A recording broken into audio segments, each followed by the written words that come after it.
What it do? Beer Gang Bacon Bits, beautiful people. Your girl, poet, you already know. Odyssey GC, Midday Shenanigans host on WPGC, 95.5 in the Chocolate City. Told you we had a special village cousin pulling up today, and it is none other than Lil Nas X, who even in my adult life has been teaching me how to just walk in my purpose and be all that I am, how I I am. really appreciate that. I appreciate that. You know, I love you. And I'm just going to say it. I've been in radio. I just celebrated my 10th year last year. Congratulations. Thank you. When I talk to folks who listen, who vibe with music, music is the soundtrack to their life. Everyone wants to be like everyone else and then get mad when they try to show who they are because we've committed to the cookie cutter version that you gave us. Yeah. And in 2019, here you bring your black boy joy on my Twitter timeline, and my life has not been the same. I love elevating you when I talk to the kids that I mentor about what being authentically you is, and that you most certainly can make money being yourself. So before we get into all your other business, thank you for walking in your purpose because whew, this has been a journey for you. It's been How a have you been journey. able to focus on your craft and your superpower and not the critics? How have I been able? I've been having like guidance, from the universe. I feel like there's just like there's beings out there watching over me and like keeping me in check and focused on what I'm doing. And I also like, I don't think, their opinions matter as much, I guess. So it's easier to just say, Respectfully, of course. respectfully. And let's not front. I think those of us who love you and have been touched by your craft, it's radio over 1 billion spins, 12.5 billion streams worldwide. 1 billion, Ooh, not please. bad for a one hit wonder. Isn't that Not what we heard? bad. Not bad for him. Not at all. Now, let's get into your baby. Bundle of Joy finally here. My baby Montero is here. What kind of pressure is that finally off your back to at least have your baby here and in your arms? I feel like the pressure was off my back by the time Calling by Your Name came out. And like, but now that the album's out, it's just like, it's like a sigh, It's like I worked, it's finished, it's out here. So I'm listening to the album and I'm like, okay. So I didn't expect you to be so vulnerable. I'm a lyrics person. I'm an 80s baby. So lyrics, beats get me, but lyrics will draw me in. The things that you share, why was it important to you when you could have given us anything? We would have stand, we would have danced, we would have applauded to be this authentic from, where you come from. You went from an air mattress to doing collaborations with Elton John. That's a testimony.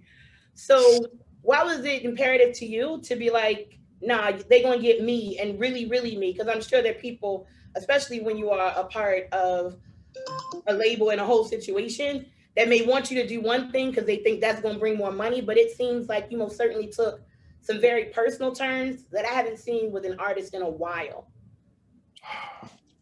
I mean, for the very reason that you just mentioned, like I wanted to be like really authentic.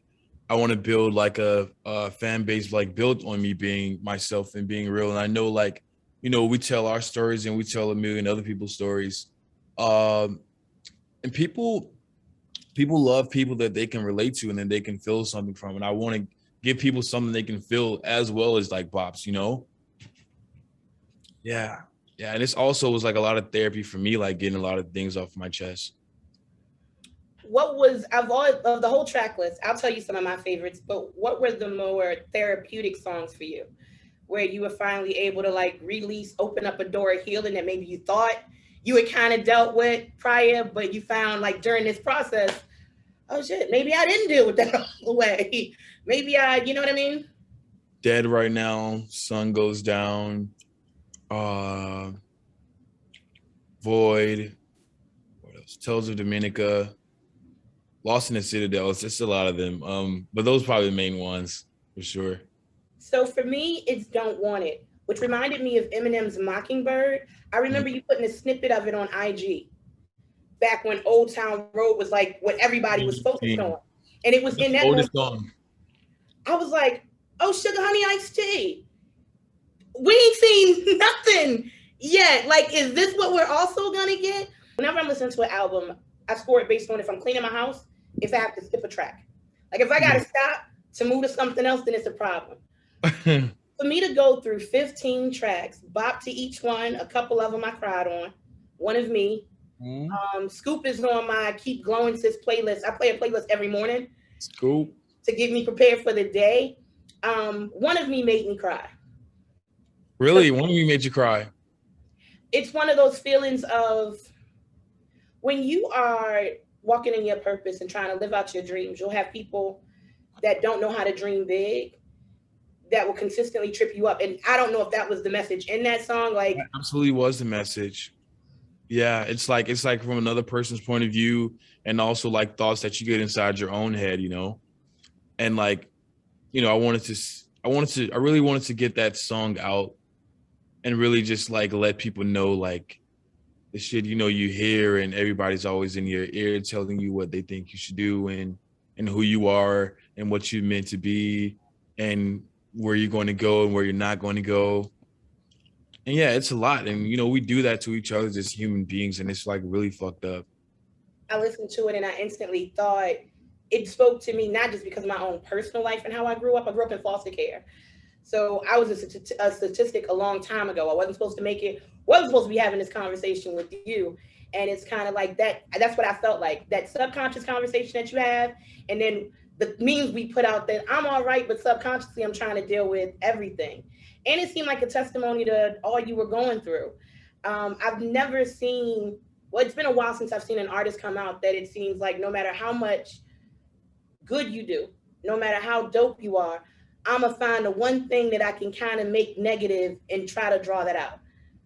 Like when I saw your birth announcement, people call it trolling. I want you to market me and my radio show. I want you to do my marketing and promotion. I loved it. People gravitated towards that and how you were going to make their kids not grow up to be humans and all these things. First of all, that's not the worst thing I think we've seen ever in life. Do you have access to the internet? Thank you. That announcement was the least of your worries. Do you feel like there's an expectation that's been put on you that other artists don't get? Absolutely. And I mean, like, even that, like, that's a bigger, what's the word? That's a bigger deal because of who I am. It would not have been a big deal if it had been on the other shoe. Like it's been a lot of pregnancies from men, like through TV shows and whatnot. And it's always been good. It's always been gravy, you know, but once it's me, it's a problem. Why do you think people have such a problem with you being you in a world where we're yelling, let people be who they are and live freely? It's very much a world of let people be who they are unless I don't like it. Yeah. And, you know, a lot of people have grown, like they're raised to not like people like me. You know, they're raised to see me as the villain. So did you play into that villain mentality? You knew what you were going to get from them Satan shoes, right? And some of these visuals. Did you know going in? I'm not going to lie. Of course, I definitely did. And it's like I'm going to use your hate for me against you. From looking at your visuals, the things that you post, it's almost like you're taking the stereotypes that society has created for someone like you. I hate that. And it's kind of like you're throwing it back in their face, like, oh, that's what you want? Was that your intent? Like, absolutely. In some cases, definitely. In some cases, but not all the time. Yeah, absolutely. I mean, because sometimes I genuinely just want to like be really artsy and do things that I find cute. And sometimes I'm like, because, you know, a lot of times when I was first into the music industry and I came out, like a lot of people were like, okay, he's cool because he's not like all the other gay people. And even within the gay community, like there's like a stigma against flamboyance, and it's like it doesn't make any sense, you know. So I want to go straight forward, you know. So let's talk about Mr. Robert, who is a whole gospel artist and loves you to bits and pieces. Did you sit down with your father first and was like, listen, this is what I'm about to do before you see it, before your gospel folks see it, and this is where I am. I love the way he loves you, like out loud. For which specific thing are you talking about? From the Satan shoes to some of the visuals to even. I did not tell him. I did not let him know. I knew I did not want to have that conversation. I was like, I'll let him see that at the same time as the world. Gotcha. Once he saw it, what was that conversation like? What was it like? He was like, he literally texted me. He was like, I got through it. Question that I will ask on top of that is, what have you done, or what practices do you use? What self-care are you using to go from a very public, private life? Because social, you're allowed to be a little private, to a very public life. People finding about your relationship with your mom, her battle with addiction, who you're dating. Why are you getting opportunities that artists who've been in the game for decades can't get? How do you deal? Because at some point, even if you can be like, I can ignore it, just being human, that's a lot to go from you not none of my business to here go all my business. I mean, I spend a lot of time in solitude, like thinking about a lot of things before I do it, or like just thinking about where I'm going moving forward. And I talk to myself a lot. I listen to the world, like not the actual world, but like the universe. I peep like signs, and like I take what I can from everything. And yeah, I just use it. I use it and it works. It helps. I try not to get too into my head about things. Yeah. So let's talk about the unofficial godfather of Baby Montero. I don't know how Elton John got my job, but it's fine. I'll allow him this moment. He says that he's admired you from afar and believes that the universe and fate brought y'all together.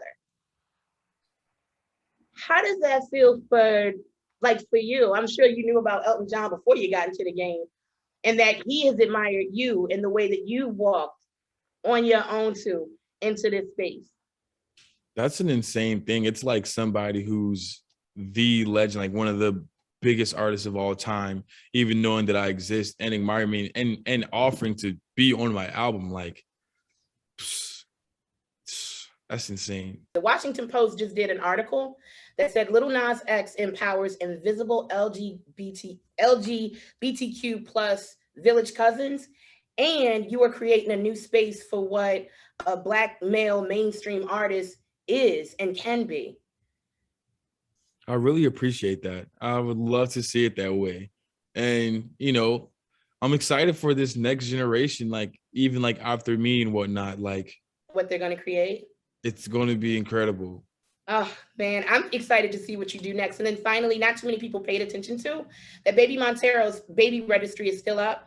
I am a champion for community service. I grew up in foster care. I'm the baby that the village raised. Mm-hmm. I wanted to say thank you. For somebody who's had somebody sitting in jail, cash bail, can't get out, for you to do the Bail X Fund, for you to add all these charities that might not get the look or get the light because they not popping or popular as your stores for your baby registry. I want to say thank you. And that's the final question. You could have did anything, but that's what you chose to do at this moment. I really appreciate you.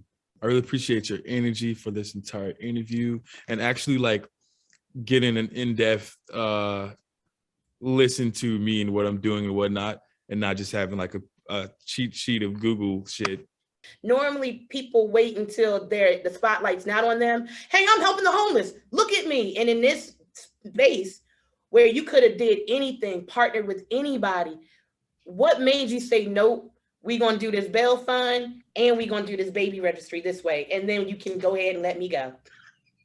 What made me say no? I mean, I'm in this place where I have influence, have the opportunity to help, and I'm going to do that. That's all there is. Yeah.